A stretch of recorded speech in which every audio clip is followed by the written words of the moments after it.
గతసారి కృష్ణుడు అర్జునుడికి చాలా ముఖ్యమైన విషయం చెప్పాడు కదా, తన ధర్మాన్ని నిలబెట్టుకోవటమంటే ఏమిటో. అవునమ్మా, యోధుడిగా పుట్టినవాడు యుద్ధం చేయకపోతే అది అతని ధర్మాన్ని వదిలేసినట్టే అని చెప్పాడు కదా. అర్జునుడికి ఇంకా భయంగా ఉందా నాన్న? భయముంది మీరా, కాని ఇప్పుడు కృష్ణుడు ఆ భయాన్ని అర్థం చేసుకోవడానికి హెల్ప్ చేస్తున్నాడు. అర్జునుడికి ఒక్కో విషయం క్లియర్ అవుతోంది. ఇప్పుడు చూద్దాం. కృష్ణుడు అర్జునుడికి చాలా నేరుగా మాట్లాడతాడు. విమర్శ గురించి, నిశ్చయం గురించి, సుఖదుఖాల గురించి. ఇవి అన్నీ ఒకదానితో ఒకటి కలిసి ఉంటాయి. ఒక్కో శ్లోకం చదువుతాను, మీరు వినండి. అవాచ్య వాదాంశ్చ బహూన్ వదిష్యంతి తవాహితాః నిందంతస్తవ సామర్థ్యం తతో దుఃఖతరం నుకిం.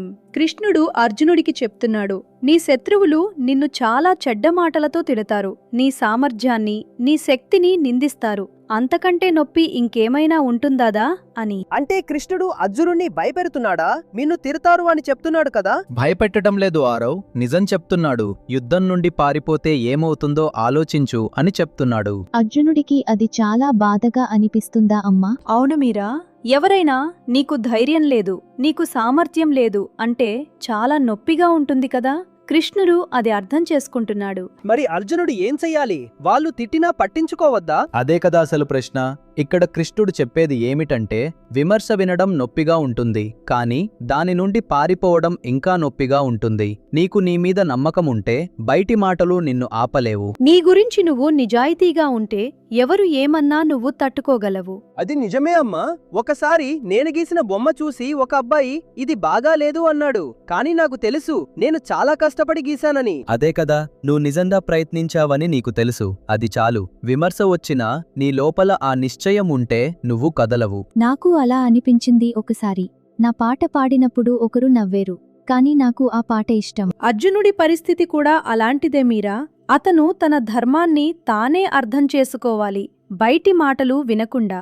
ఇప్పుడు తర్వాతి శ్లోకం చూద్దాం. హతో వా ప్రాప్స్యసి స్వర్గం జిత్వా వా భోక్ష్యసే మహీం తస్మాదుత్తిష్ట కౌంతేయ యుద్ధాయ కృతనిశ్చయః.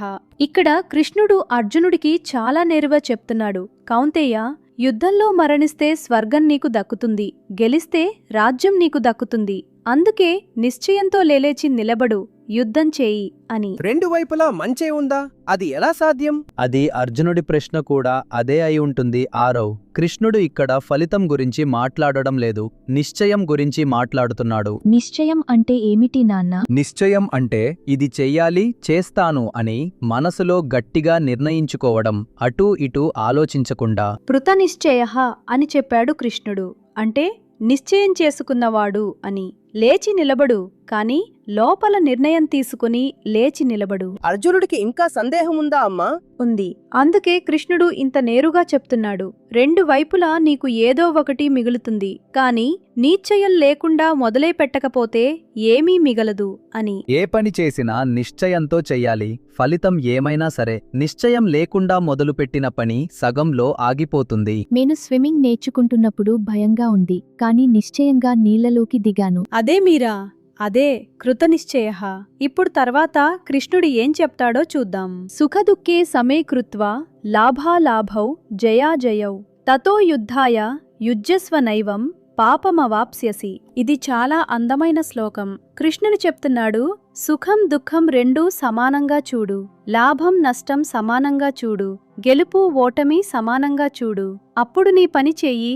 అలా చేస్తే నీకు ఎటువంటి పాపము అంటదు అని. సుఖం దుఃఖం సమానంగా చూడటం ఎలా సాధ్యమమ్మా?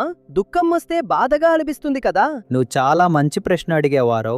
కృష్ణుడు బాధ అనిపించకూడదు అని చెప్పడం లేదు, బాధ అనిపించినా నువ్వు కదలకూడదు అని చెప్తున్నాడు. అంటే లోపల బాధగా ఉన్నా పని చేయడం ఆపకూడదు అని. అవును మీరా, చాలా బాగా అర్థం చేసుకున్నావు. సమం అంటే రెండింటికి ఒకే రకంగా స్పందించడం.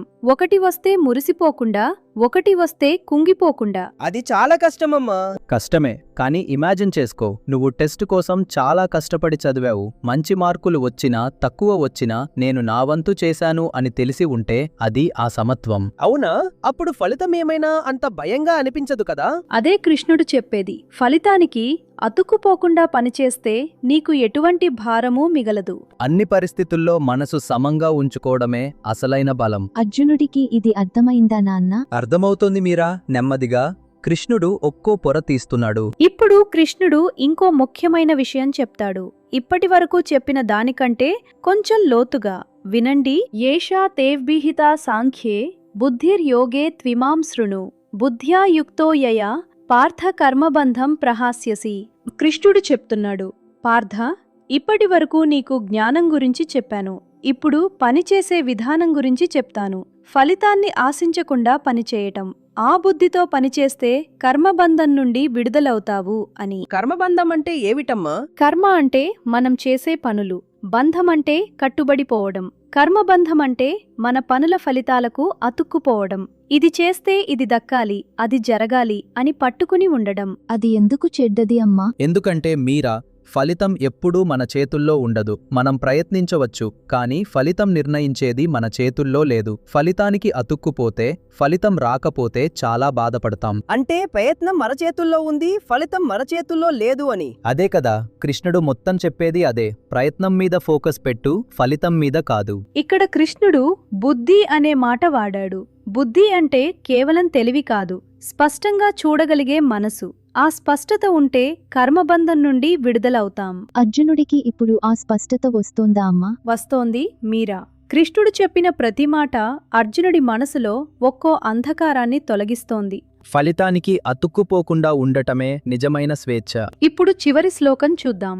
ఇది చాలా ప్రత్యేకమైనది. నేహాభిక్రమణా సోస్తి ప్రత్యవాయోన విద్యతే స్వల్పమప్యస్య ధర్మస్య త్రాయతే మహతో భయాత్. కృష్ణుడు చెప్తున్నాడు, ఈ మార్గంలో వేసిన అడుగు ఎప్పుడూ వృధా అవదు. ఒక్క చిన్న అడుగు కూడా పెద్ద భయం నుండి కాపాడుతుంది అని. ఒక్క చిన్న అడుగు పెద్ద భయం నుండి కాపాడుతుందా? అది ఎలా? ఆలోచించు ఆరవ్. నువ్వు ఒక కష్టమైన పని మొదలుపెట్టడానికి భయపడుతున్నావు. ఒక్క చిన్న అడుగు వేశావు. ఆ అడుగు వేయగానే ఓ, ఇది సాధ్యమే అనిపించదా? అవుతుంది నాన్న. మొన్న మొదలు పెట్టడమే కష్టం. అమ్మా, ధర్మస్య అని చెప్పాడు కదా, ధర్మం అంటే ఏమిటి? మం అంటే ఏమిటి? ధర్మం అంటే కష్టంగా ఉన్నా సరే సరైన పని చేయడం. మనసు చెప్పేది కాదు, మనసాక్షి చెప్పేది వినడం. ఇక్కడ కృష్ణుడు చెప్పే మాట చాలా ధైర్యమిచ్చేది. ఈ మార్గంలో నువ్వు వేసిన ఏ అడుగు వృధా కాదు. అంటే నువ్వు పూర్తిగా చెయ్యలేకపోయినా, సగంలో ఆగిపోయినా నువ్వు వేసిన అడుగు నిలిచిపోతుంది. అది చాలా హెల్ప్ అవుతుంది నాన్న. ఒక్కోసారి పూర్తిగా చేయలేకపోతే ఏం లాభం అని అనిపిస్తుంది. కృష్ణుడు ఆ ఆలోచనకే జవాబు చెప్తున్నాడు ఆరవర్. పూర్తిగా చేయలేకపోయినా పర్వాలేదు, మొదలుపెట్టు, ఒక్కో అడుగు వెయ్యి. చిన్న అడుగులు కూడా ముఖ్యమా అమ్మా? చాలా ముఖ్యం మీరా. పెద్ద భయాన్ని చిన్న అడుగే తొలగిస్తుంది. ప్రతి చిన్న ప్రయత్నము నిజంగా లెక్కలోకి వస్తుంది. అది ఎప్పటికీ వృధా కాదు. నాన్న, అర్జునుడికి ఇప్పుడు ఇవన్నీ అర్థమయ్యాయా? కృష్ణుడు ఒక్కో మాట చాలా జాగ్రత్తగా చెప్తున్నాడు ఆరవ్. అర్జునుడు వింటున్నాడు. ఏమనిపిస్తోందో తెలీదు ఇంకా. ఈ 5 శ్లోకాల్లో కృష్ణుడు అర్జునుడికి ఒక్కో విషయం చెప్పాడు. విమర్శను తట్టుకో, నిశ్చయంతో లేచి నిలబడు, సుఖదుఖాలకు కదలకు, ఫలితానికి అతుక్కుపోకు, చిన్న అడుగు కూడా వృధా కాదు. అమ్మా, అర్జునుడివన్నీ విన్నాక ఏమన్నాడు? అతనికి ఇంకా సందేహాలు ఉన్నాయా? అర్జునుడికి ఒక ప్రశ్న వస్తుంది. కృష్ణ, నువ్వు చెప్పే ఈ స్థిరమైన మనసు ఉన్నవాడు ఎలా ఉంటాడు? అతను ఎలా మాట్లాడతాడు? ఎలా కూర్చుంటాడు? ఎలా నడుస్తాడు అని. అంటే స్థిరంగా ఉన్న మనసు ఉన్న మనిషి బయటకు ఎలా కనిపిస్తాడో అర్జునుడికి తెలుసుకోవాలని ఉందా? అవును మీరా. కృష్ణుడు ఆ ప్రశ్నకు ఇచ్చే జవాబు స్థితప్రజ్ఞుడు అని. స్థిరమైన జ్ఞానం ఉన్నవాడు. స్థితప్రజ్ఞుడు. అతను ఎలా ఉంటారో వినాలని ఉంది. కృష్ణుడు ఆ మనిషిని అద్భుతంగా వర్ణిస్తాడు. సముద్రంలో నీళ్లు వచ్చినా పోయినా సముద్రం కదల్దు కదా, అలా. సముద్రం లాంటి మనసు.